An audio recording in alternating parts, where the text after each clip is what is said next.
Երբ որ քո ներսում հավատքով չեղած բաները եղածի պես ես պատկերացնում, նշանակում է դու նրան մարմին ես տալիս, կյանք ես տալիս, կենդանություն ես տալիս։ Եվ այդ չերևացած բաները, որոնք հավատքի մարմին են հագնում,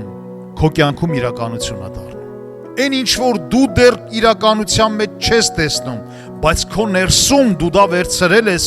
ու հավատքով կենդանություն ես տալիս, քո կյանքում իրականություն է դառնալու։ Հիմա հասկանում ենք, որ թե լավ բաները, թե վատ բաները մեր կյանքում իրականություն են դառնում մեր հավատքի պատճառով։ Եթե վատ բաները տեղի ունենում քո իրականության մեջ, ուրեմն հավատքդ ուղղի դեպի Աստծո խոստումները։ Սատանան քնած չի, ինքը ինչ միտք ասես կբերի, ինչ պատկեր ու տեսարան ասես կբերի։ Եթե դու դա դրան տեղ ես տալիս, հավատում ես դրան, դու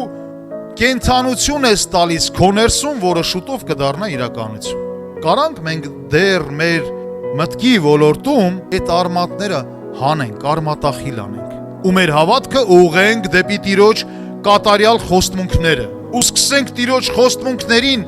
կյանք տալ մեր ներսում, որ տեսնենք այդ բարի պտուղները, ամեն։ Այնց էս խոսքի հիման վրա Հռոմեացիս 4:17-ը, որ ասում է չերևացող բաները երևացողի պես է կանչում։ Այդ ժամանակ Աստծո գերբնական հրաշքները իրականություն են դառնում քո կյանքում, սիրելիս։